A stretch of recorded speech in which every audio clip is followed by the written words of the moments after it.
This week we'll be working with color in a digital environment. So we'll be looking at how do you use color in Illustrator and InDesign? And how can you use photographs to build color palettes? It's a technique that designers sometimes use. They'll look at images from certain areas or regions of the world, or sometimes they'll look at images of materials and build color palettes that relate or complement those things. There's other ways that we build color palettes, but this is a great technique. It's a nice way to introduce you to color in these programs. So the first step for this assignment is to really find the 10 images. So I'm looking at the directions that were provided for you, and you'll see that you need to find images that relate to these different colors. So you want to find ones that have, are dominant with red or pink, orange, yellow, blue.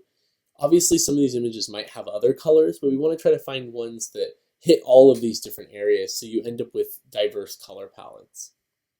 Once you have those 10 photographs, we're going to extract color out of them. And we provided a template for you to do that. There's an InDesign document that's also on Blackboard called Color Studies. So if you open up that up, you'll see that there are these templates for you that you can use to create these documents and these color palettes. Because ultimately what you're going to create is going to look a lot like these examples. And you'll see how they're taking a photograph and building these really interesting color palettes from them. And you probably already see how this can be really powerful for your design to potentially, give a certain sense of location or potentially give some sort of emotion. So inside this file, what you want to do is go ahead and drop the images in, and then you're going to change these bars to the colors of that image. So you'll probably need to duplicate some of these pages. So depending on how many vertical or horizontal images you have, you'll need to duplicate those pages for whatever that quantity is. So you can do that in two ways. You can drag the one you need down here to this page button, and that'll duplicate it. Or you can also right click on it, and it'll give you this duplicate spread option. So however you want to do it, there's no right or wrong way, but make sure you use the correct template for however size your image is. Once you've done that, you'll want to go and pull your images into this file. So you can do that by going File, Place, or Command D, or you could also drag the images into your file as well. By shrinking your window down a little bit here, I'm going to pull one of these images in, and it'll give me the same function as a place. That's just another way to do it. If you have a folder, you could just drop them all in. So I'm going to go ahead and put this in this box, and then I'm going to need to go ahead and resize it. So I'm going to use the hollow arrow tool, the white arrow, and I'm going to resize the image inside, move it around a little bit. You could also use the fitting commands. Those can be accessed if you right click on the image. You'll see this fitting menu.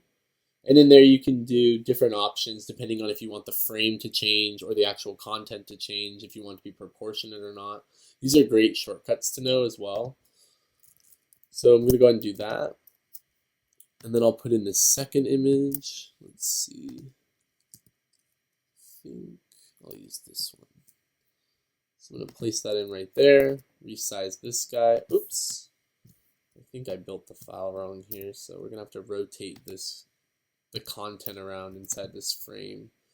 So by going to the rotate tool, or R, we can rotate this around. There we go. All right. So now that we have this image in here, I'm going to go ahead and pull a color palette out of that. So to do that, I'm going to use the Eyedropper tool. And that's the shortcut for that. If you press I, it's always going to switch to that tool. So that's a handy thing to know for this. I'm going to be using it quite a bit. So what this does is it allows you to kind of pick up different attributes. So here it's going to pick up color from the image. So by selecting an area of the photo and clicking, you'll see that this little eyedropper changes. The tip of it becomes black, indicating that it's picked up some kind of a color. And you'll see that it changed over here as well. You'll see that we have this dark blue color that we're seeing. And that allows us to come over and we can drop that color into an area. You can even continue to drop and reuse that color over and over. So it's a handy thing. You'll notice that also if you hold down Option, it actually will allow the eyedropper to lose what was inside of it. So it becomes hollow again, allowing you to pick up another color. So that's a handy thing. You can also select a box and then use the eyedropper tool, and it will automatically change to that color. So that's useful for some things as well. For this assignment, to do it the most quickly, I'm going to use the other function where I'm just selecting color with the eyedropper and then using the option key to kind of drop the color back in. So I'm just going to select some colors out of this photo that I think are very dominant in the image.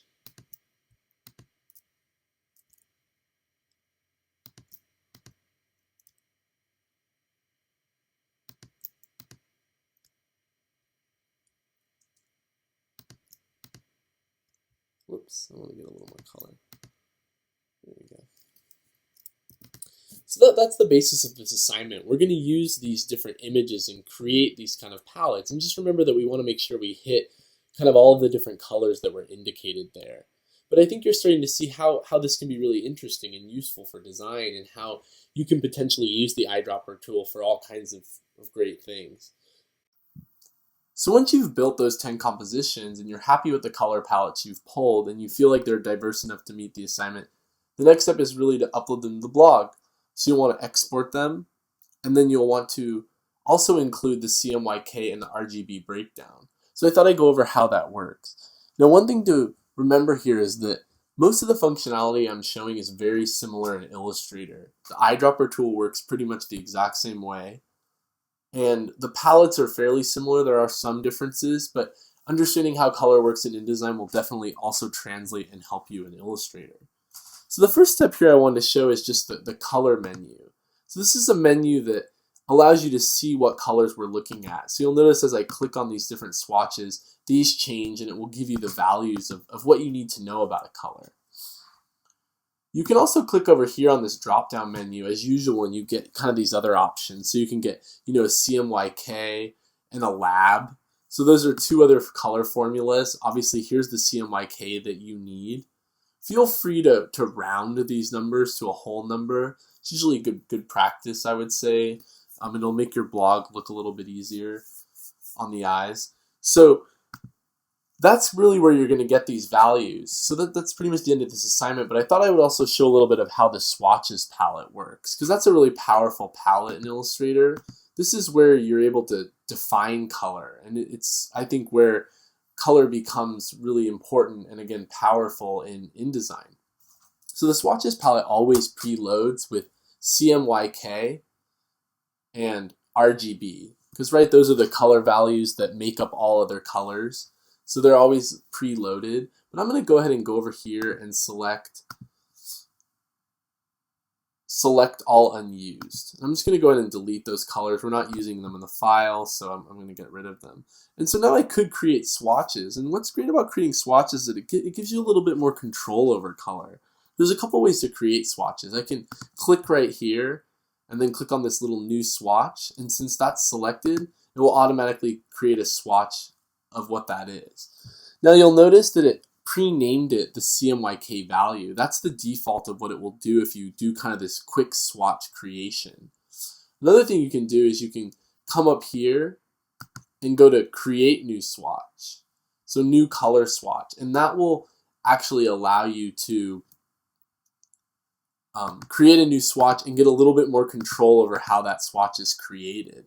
So here now I'm able to select what kind of a color mode will it be. Am I working with a Pantone system? Am I working with CMYK? Am I working with lab? Mostly for this, you're obviously going to work with CMYK and RGB a lot of the time. Those are process color formulas. They're colors that are created from other colors. So that's pretty much where you're going to want to be, but in the future you may want to work with other things. You can also name the color. Maybe there's a certain reason you want to name it, so that's a possibility in this menu as well. You can also come in here and change it from process to spot. It's going to create different variations. Like I was talking about, some colors are actually, they're pre-mixed inks, so they're spot colors that are added when you're working on a print job. And sometimes you want to handle those differently. When you're working with spots, they give you different options sometimes as well. So I'm going to go ahead and leave it on process for now. I'm going to name it after the value. So that's a way to create swatches. And one of my favorite things about creating swatches that I wanted to quickly show, is that one great thing about swatches is if you're defining color in your InDesign document, you can actually come in here and mess with these colors, and they'll change globally. So let's just duplicate this guy over here to demonstrate this. They're tagged the same swatch. Neither of them are selected right now. I can come in here to this swatch and start messing with it and changing it, and you'll see that the color changes in the document too. So that's a really handy thing. Obviously not for this assignment, but for future places where you're working with color. The other thing I just want to really quickly show is that you could also delete a swatch, and I love this about InDesign. It'll actually ask you what swatch you want to replace it with. So maybe for some reason you want to get rid of all of one color and replace it with another color. You're able to really do that in a really powerful and easy way. So those are some great things about working with color. Obviously, this palette will be very useful for you for getting those breakdowns. That's the most important part of this, but I just wanted to give you some other information about how to work with color in InDesign and how it can really be advantageous for you to create swatches and do these different aspects to work with digital color in a really efficient way. So I hope you enjoy this part of the assignment. I will also be doing a video about part 2, but as always, please feel free to ask your instructor if you have further questions about how to work with color or how to do this assignment.